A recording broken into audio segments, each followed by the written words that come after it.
وعن أبي هريرة رضي الله تعالى عنه عن النبي صلى الله عليه وسلم قال كل أمر ذي بال لا يبدأ فيه ببسم الله فهو أخطأ।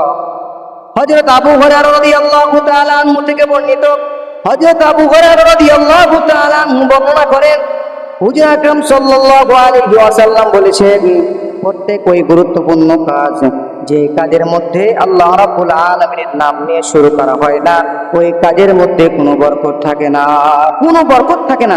আল্লাহ রাব্বুল আলামিন ওই কাজ থেকে বরকতটি উঠিয়ে নেন। এজন্য প্রত্যেকটি কাজে আল্লাহর নাম নিতে পারবো না ইনশাআল্লাহ, প্রত্যেকটি কাজে আল্লাহর নাম নিয়ে শুরু করব। রাসূলুল্লাহ সাল্লাল্লাহু আলাইহি ওয়াসাল্লাম প্রত্যেকটি কাজের শুরুতে কিভাবে আল্লাহ রাব্বুল আলামিনের নাম নিব সেই ধরনগুলো শিখিয়ে দিয়েছেন। যদি আমরা সেই কাজগুলো আমরা বিসমিল্লাহ বলে শুরু করি, সেই কাজগুলো দামি হয়ে যাবে। আর যদি বিসমিল্লাহ বলে না শুরু করি, সেই কাজটা আমার দামি হবে না। যেমন একটি উদাহরণ দিলে বুঝতে পারবেন, আপনি মার্কেটে গিয়ে 1 কেজি আপেল কিনলেন, সেই আপেলের দাম হচ্ছে 170 টাকা। কত ভাই? 170 টাকা। কিন্তু ওই একই আপেল, একই রঙের আপেল, সেই আপেলটা যদি আপনি একটি ভ্যানওয়ালার কাছে, ভ্যানওয়ালা সেই আপেল নিয়ে বিক্রি করতেছে, সেখানেও যদি আপনি আপেল কিনেন, একই রঙের আপেল, একই সমানের আপেল, একই ওজনের আপেল, কিন্তু ওই ভ্যানওয়ালার কাছে যে আপেলটা আছে, সেই আপেলটা শুধু 70 টাকা কেজি, শুধু 70 টাকা কেজি। আর ওই মার্কেট থেকে কিনে আনলেন, ওই আপেলটা 170 টাকা কেজি। কেন? একই তো। কিন্তু আপনি ওই মার্কেটের আপেলটা বাড়িতে যখন নিয়ে এসে কাটবেন, তখন সেই আপেলের ভিতরে কি সুন্দর একটা রং থাকবে, সাদা রং, কি সুন্দর স্বাদও থাকবে। কিন্তু আপনি ওই ভ্যানওয়ালার কাছে যে আপেল নিয়েছেন, সেই ভ্যানওয়ালার আপেলটা যদি আপনি বাড়িতে এসে আপনি কাটেন, তাহলে ভিতরে কালো কালো দাগ থাকে, ঠিক না? কেন? সেই আপেলটা ভেরি এক্সপেন্সিভ, সেটা বেশি দামি, অর্থাৎ মূল্যবান জিনিস। আর আপনি যেটা ভ্যানওয়ালার কাছে নিয়েছেন, সেটা নট এক্সপেন্সিভ, সেটা দামি নয়, সেটা দামি হইতে পারেনি। কিসের কারণে? সে দাম যে কম, সে জানে যে বিক্রি করতেছে, সেও জানে যে ওই মার্কেটের আপেল থেকে আমার আপেলটার দাম কম, বেদামি। এইরকম ভাবে যদি আপনি প্রত্যেকটি কাজে বিসমিল্লাহির রহমানির রহিম বলেন, তাহলে আপনার ওই কাজটি ওই মার্কেটের আপেলের ন্যায় হয়ে যাবে। কথাটা বুঝতে পারছি? আপনি যদি একটা কাজ করেন, মনে করেন আপনি কিছু ভারী কিছু চাড়বেন, সেই যে ভারী কিছু জিনিস যে উঠাবেন, এই উঠানোর সময় যদি আপনি বিসমিল্লাহ বলেন, তাহলে আপনার এই কাজটি ওই মার্কেটের আপেলের ন্যায় হয়ে যাবে, বরকতময় হয়ে যাবে। আল্লাহ তাআলা আপনার এই কাজটাকে পছন্দ করবেন। আর যদি আপনি কোনো কাজের শুরুতে বিসমিল্লাহ না বলেন, আল্লাহ তাআলার নাম না নেন, তাহলে ওই কাজটি ওই ভ্যানওয়ালা আপেলের ন্যায় হয়ে যাবে, কোন দামহীন হয়ে যাবে, অর্থাৎ কোনো দাম নাই, বরকত শূন্য, কোনো বরকত নাই, এরকম হয়ে যাবে। এই জন্য আমাদের কাজগুলো আমরা বরকতময় করতে চাই না, বরকত শূন্য করতে চাই? বলেন, বরকতময় করতে চাই। আর যদি বরকতময় করতে যায়, তাহলে অবশ্যই কি করা লাগবে? বিসমিল্লাহ বলতে হবে। হযরত উমাইয়া ইবনে মাকসি রাদিয়াল্লাহু তাআলা আনহু, নামটা সকলে মুখস্থ করে নেন। হযরত উমাইয়া ইবনে মাকসি রাদিয়াল্লাহু তাআলা আনহু বর্ণনা করেন যে আমরা একবার একদা খানা খাইতেছিলাম, রাসূল আকরাম সাল্লাল্লাহু আলাইহি ওয়াসাল্লাম আমাদের সাথে খানা খাইতেছিলেন।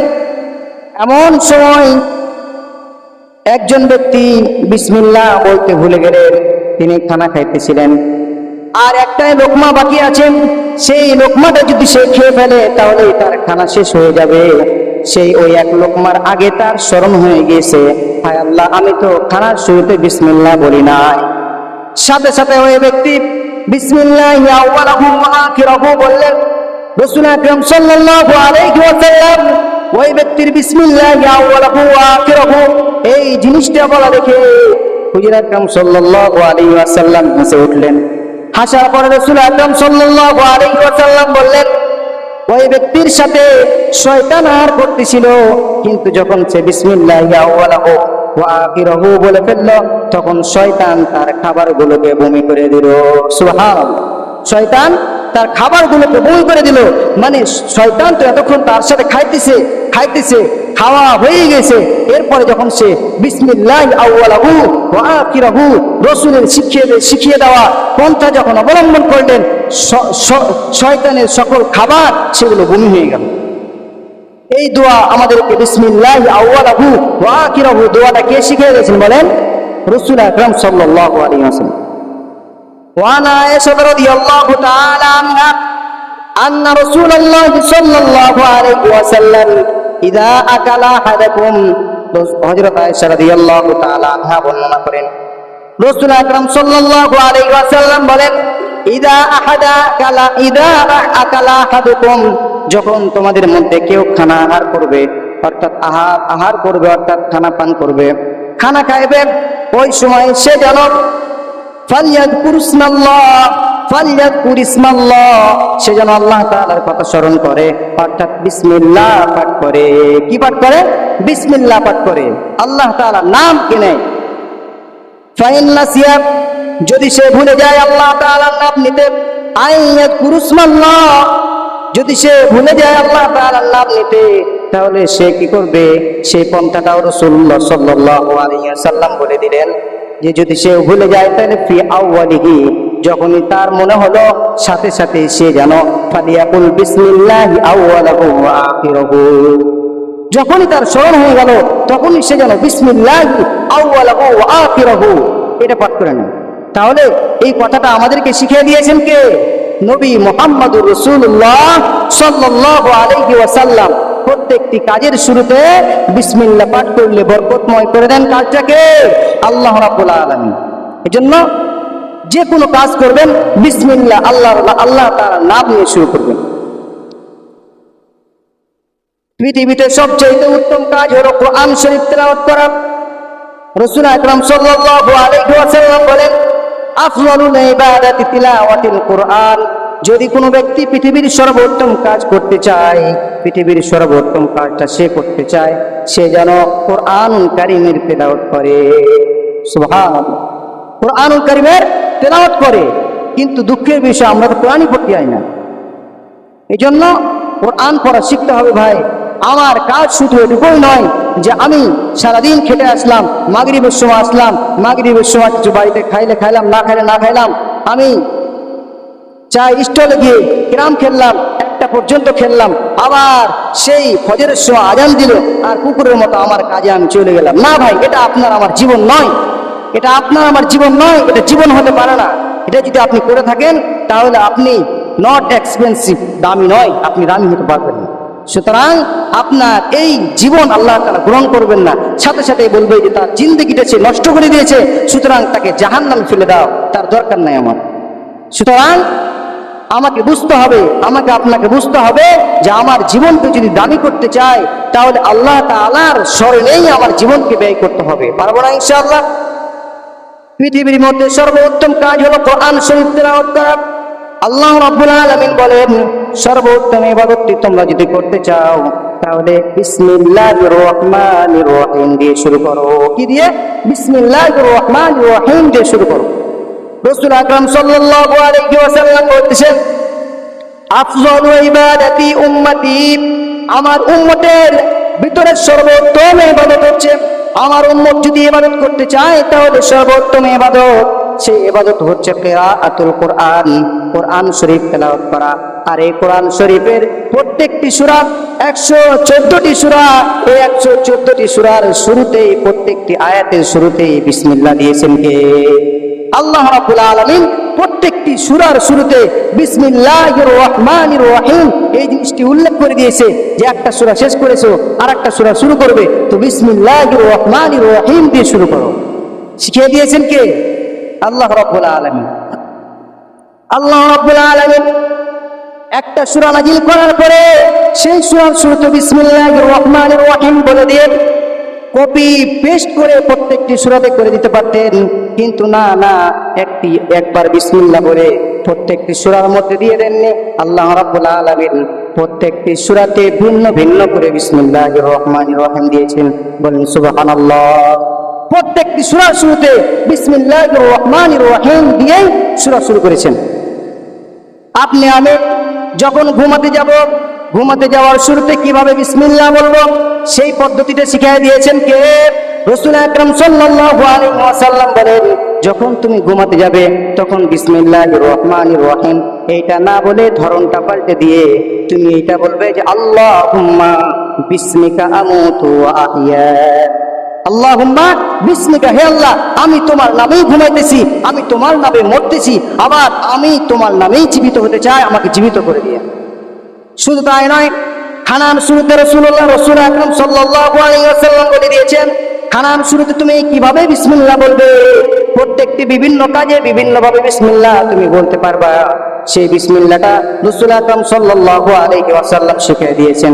তুমি যদি খানার শুরুতে বিসমিল্লাহ করতে চাও, বিসমিল্লাহি ওয়া আলা বারাকাতিল্লাহ এইভাবে বলো, বিসমিল্লাহ, হে আল্লাহ আমি তোমার নামে শুরু করতেছি, ওয়া আলা বারাকাতিল্লাহ, আর তুমি আমার খানার মধ্যে বারাকাত দিয়ে দিও। সুবহানাল্লাহ। এই সুন্দর সিস্টেমগুলো শিখিয়ে দিয়েছেন কে? রাসূল আকরাম সাল্লাল্লাহু আলাইহি ওয়াসাল্লাম।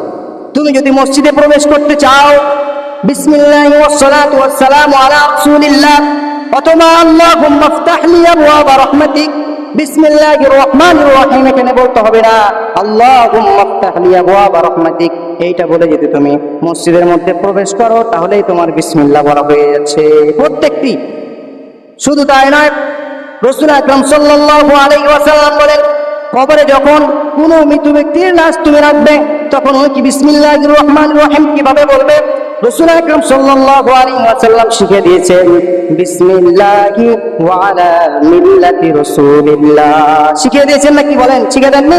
শিখিয়ে দিয়েছেন বিসমিল্লাহি ওয়া আলা মিল্লাতি রাসূলিল্লাহ। এই জন্য প্রত্যেকটি কাজ আমরা করব বিসমিল্লাহ দিয়ে শুরু করব, পারবো না ইনশাআল্লাহ? প্রত্যেকটি কাজে যদি আমরা বিসমিল্লাহ বলে শুরু করি বরকত দিয়ে দিবেন কে? আল্লাহ তাআলা আমাদের প্রত্যেকটি কাজে বরকত দিবেন। শুধু তাই নয়, আল্লাহ রাব্বুল আলামিন তিনার মহাগ্রন্থ আল কোরআনুল কারীমের মধ্যে বলতেছেন যে যখন হুদহুদ পাখির মাধ্যমে যখন সুলাইমান আলাইহিস সালাম একটা চিঠি পাঠাইলেন, সেই চিঠির মধ্যে বিসমিল্লাহির রহমানির রহিম লেখা ছিল। হুদহুদ পাখি যখন রানী বিলকিসের কাছে এই চিঠিটি পৌঁছালো তখন ওই বিলকিস বলল, ক্বালাত ইয়া আইয়ুহাল মালাউ ইন্নী উলকিয়া ইলাইয়া কিতাবুন কারীম।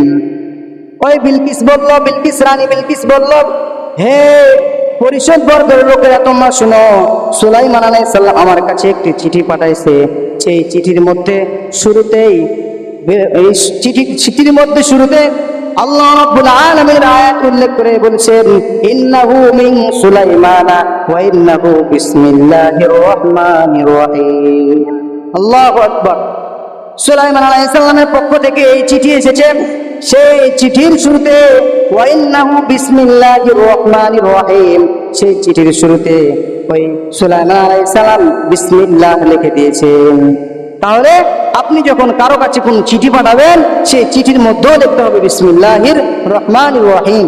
তাহলে দেখেন এই সমস্ত কিছু এত কিছু শিখিয়ে দেওয়ার পরেও যদি আমরা কোনো কাজ করতে গিয়ে বিসমিল্লাহ না বলি তাহলে সেটা আমাদের দোষ, নাকি বলেন?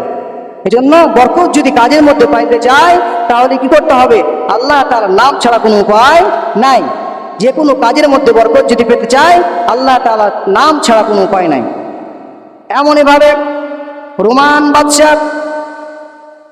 বাদশাহ তিনি বললেন যে আমার একটি অসুখ আছে। সেই অসুখটা কি? আমার মাথা ব্যথা করে, সর্বদাই মাথা ব্যথা করে। রোমান বাদশাহ হযরত ওমর ফারুক রাদিয়াল্লাহু তাআলা আনহু এর কাছে একটা চিঠি লিখলেন যে আমার মাথা ব্যথা করে, আমি কোনো কাজই ভালো মতো করতে পারি না, আমার মাথা ব্যথা ভালো হয়ে যায় এমন একটা কাজ আমাকে দেন, এমন একটা পদ্ধতি আমাকে, এমন একটি পদ্ধতি শিখিয়ে দেন আমার মাথা ব্যথা ভালো হয়ে যায়। হযরত ওমর ফারুক রাদিয়াল্লাহু তাআলা আনহু সঙ্গে সঙ্গে একটি টুপি তার হাত দিয়ে পাঠিয়ে দিলেন। রোমান বাদশাহ বলতেছে, আরে আমি টুপি দিয়ে কি করব? ওই দূত বলতেছে, হযরত ওমর ফারুক রাদিয়াল্লাহু তাআলা আনহু আপনাকে এই টুপিটি মাথায় দিতে বলেছেন, তাহলে আপনার মাথা ব্যথা ভালো হয়ে যাবে। যখনই ওই রোমান বাদশাহ প্রতিদিন এই টুপি মাথায় দিতে লাগলো, আস্তে আস্তে তার মাথা ব্যথা ভালো হয়ে গেল। সুবহানাল্লাহ, সবাই বলি সুবহানাল্লাহ। মাথা ব্যথা ভালো হয়ে গেল। যখনই সে টুপি মাথায় দেয়, যখনই সে আল্লাহর নাম, যখনই তার মাথা ব্যথা ভালো হয়ে যায়। এভাবে করতে করতে এক পর্যায়ে সে বলতেছে, কি ব্যাপার, এই টুপির মধ্যে কি আছে একটু দেখি তো। যখন দেখলো, তারপরে দেখতে পাইলো যে ওই টুপির মধ্যে বিসমিল্লাহির রহমানির রহিম লেখা ছিল। বিসমিল্লাহির রহমানির রহিম লেখা ছিল। বিসমিল্লাহির রহমানির রহিম এর বরকতেই তার মাথা ব্যথা ভালো হয়ে। সুবহানাল্লাহ। এই জন্য আমি আপনি প্রত্যেকটি কাজ যখন করব তখন বিসমিল্লাহির রহমানির রহিম বলবো। প্রত্যেকটি কাজের শুরুতে বিসমিল্লাহ পাঠ করব, আল্লাহ তাআলার নাম নিব, তাহলে আল্লাহ তাআলা আমার ওই কাজটিকে বরকতময় করে দিবেন। আর যদি বিসমিল্লাহ না বলি তাহলে আমার ওই কাজটা আল্লাহর কাছে দামি হবে না। রাসূল আকরাম সাল্লাল্লাহু আলাইহি ওয়াসাল্লাম বলতেছেন যে কুল্লু আমরিন জিবালিন লা ইউবদাউ ফীহি বিসমিল্লাহি ফাহুয়া আকতা। যখন কোনো ব্যক্তি কোনো কাজ শুরু করে বিসমিল্লাহ বলে নয়, আল্লাহ তাআলার নাম নিয়ে নয়, অর্থাৎ আল্লাহ তাআলার নাম নেওয়া ছাড়াই ওই কাজটা শুরু করে দেয়, তখন ফাহুয়া আকতা, তখন ওই কাজের যে বরকত সেটা আল্লাহ তাআলার সাথে সাথে উঠে নেন। একটি কথা স্মরণ করি, যখন আমি বাজারে যাই তখন আমার সাথে কোনো শয়তান থাকে না। অর্থাৎ আমি বাজার করতেছি, আমার ব্যাগটা দিচ্ছে, বাজারে গিয়ে শয়তান ধরবে, ধরে না। ধরে কি বলেন? ধরে না। আপনার কাজের কোনো কাজের সাহায্য কি শয়তান করে বলেন? কথা বলতে হবে। করে? আপনি বাজারে গিয়েছেন, আপনার ব্যাগটা, বাজারের ব্যাগটা কি শয়তান ধরে না। আপনি কোদাল কোপাইতে গিয়েছেন, মাঠে খাটতে গিয়েছেন, সেই খাটার মাধ্যমে আপনি রুজি রোজগার অর্জন করতে গিয়েছেন, সেখানেও আপনার সাথে শয়তান কাজ করে না। কাজ করতে হয় কষ্ট করে আপনাকেই, ঠিক কিনা? রুজি রোজগার অর্জন করতে হয় আপনাকেই, সুতরাং টাকা পয়সা অর্জন করতে হয় আপনাকে, আপনার সাথে শয়তান থাকে না। তাহলে আপনি আমি কেমন মানুষ? আমি টাকা অর্জন করতেছি, আমি টাকা অর্জন করে আমার খাবার কিনে আনতেছি, আর খাবার খাওয়ার সময় বিসমিল্লাহ না বলে আমি শয়তানকেও খাওয়াইতেছি। নাউজুবিল্লাহ, শয়তানকেও খাওয়াইতেছি। আমার কোনো কাজ সে করতেছে না, আমার কোনো কাজে হেল্প করতেছে না, কিন্তু আমি তাকে খাওয়াইতেছি, আর খাওয়ার মাধ্যমে আমি আরো আস্তে আস্তে জাহান্নামের কাছে চলে যাচ্ছি, আর জান্নাত থেকে দূরে চলে যাচ্ছি। ঠিক কিনা বলেন? কেন? আপনার কোনো কাজে যেহেতু শয়তান সাহায্য করে না, আপনি তাকে খাইতেও দিবেন না। এই জন্য আজ থেকে আমরা চেষ্টা করব প্রত্যেকটি কাজে আল্লাহ তাআলার নাম নিয়ে শুরু করতে পারবো না ইনশাআল্লাহ। আজকে আমরা চেষ্টা করি যে আমার ছেলেটা কোন খাবারটা তাকে দিলে সে এই খাবারটা খেয়ে তার শরীরটা হৃষ্টপুষ্ট হবে, এটা চিন্তা করি কি করি না বলেন? যে কোন ফলটা যদি আমার বাচ্চাটিকে খাওয়াই তাহলে খুব সুন্দর তার শরীর হবে, খুব সুন্দর সে সুস্থ থাকবে, তার রক্ত হবে, খুব সুন্দর তার বাক শক্তি হবে, কথা বলতে পারবে। কোন ফলটা খাওয়াইলে সেই ফলটাই আমি সেই ফলটাই এনে আমার সন্তানদিকে আমি খাওয়াচ্ছি। কিন্তু আমি কি এটা কখনো চিন্তা করি যে আমার ছেলের খাবারের মধ্যে বরকত কিসে আসবে, সেই জিনিসটা আমার ছেলে সন্তানকে শিখাইয়া দিই? এই চিন্তাটা করি ভাই বলেন? করি না।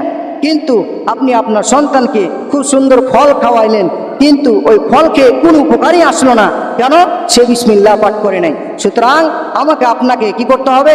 আপনার সন্তানাদিকে প্রথমেই তাকে বিসমিল্লাহ, আল্লাহর নাম শিখাতে হবে, আল্লাহর নাম নিয়ে খাওয়াতে শুরু করতে হবে। তাহলে ইনশাআল্লাহ যে ফলই সে খাবে না কেন, সেই ফল খাওয়ার পরে তার শরীর হৃষ্টপুষ্ট হবে ইনশাআল্লাহ।